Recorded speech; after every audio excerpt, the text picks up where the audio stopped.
As the Executive Director of Historic Dumfries Virginia and the Weems-Botts Museum, it is my honor and pleasure to stand before you and announce the dedication of our new historical marker, right here, focused on George Washington and the cherry tree. In 2017, the Prince William County Historical Commission dedicated a marker regarding the history of the structure, and now in 2020 we are officially dedicating this one thanks to the Mary Elizabeth Conover Foundation. First, I would like to introduce one of the persons fundamental in securing the new marker, and that is Dr. Lawrence Nelson. Thank you, Lisa, and thank you for being here on President's Day. Our occasion here is to really honor our first president and to honor a story about his cherry tree. George Washington was really a great family man. He grew up in Pohick Church and he learned his lessons about honesty there. Historic markers serve fundamental purpose because they tell stories that help bind us together. But you know, the nice thing about these markers is humans love to tell stories. Stories are the best way to remember concepts, ideas, and principles. A good story permits us to understand that we are a larger community and not merely a collection of individuals. Legends tie us together. In this legend, Washington admits fault when confronted by his father about the cherry tree and says, "I can't tell a lie," reflecting the virtue that, according to Parson Weems, was the foundation of his greatness. This marker is a focal point to tell the story of America and how one man and one family played such an important role. Parson Weems' cherry tree legend shaped the heroic image of George Washington in the mind of the American public. I would now like to introduce Laura Gulke, Chief Curator at the Virginia Department of Historic Resources. It's a real pleasure for me to be here today. I'm really grateful for the invitation.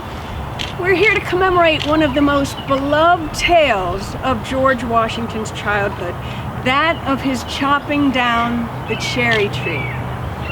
And it's a story that occurred during Washington's youth at his childhood home in Fredericksburg, also known as Ferry Farm. So I want to take a moment to read the tale to you. It's short, and then I have a couple of concluding comments for you. When George was about 6 years old, he was made the wealthy master of a hatchet. One day in the garden, where he often amused himself hacking his mother's pea sticks, he unluckily tried the edge of his hatchet on the body of a beautiful young English cherry tree.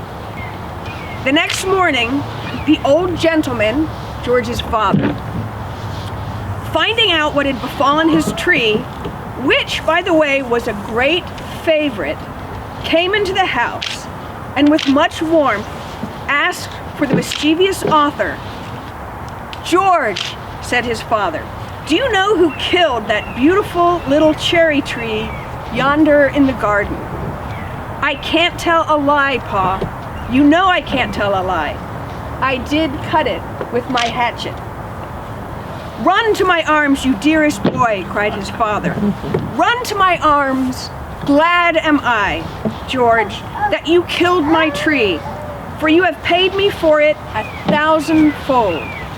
Such an act of heroism in my son is more worth than 1,000 trees, though blossomed with silver and their fruits of purest gold." The enthusiasm of young Washington to test his hatchet on peepholes and young fruit trees is certainly relatable. It's easy to see that this is a tale about honesty and the courage of telling the truth when the details of that truth reveal personal culpability. Weems was a gifted storyteller. His tale of a proud father celebrating Washington's honesty and bravery remains an enduring bastion of American morality and should be cherished in its own right. Thank you for inviting me here today to be part of this. Quote, the famous mythical story of George Washington and the cherry tree stands at the forefront of his transformation into an American icon.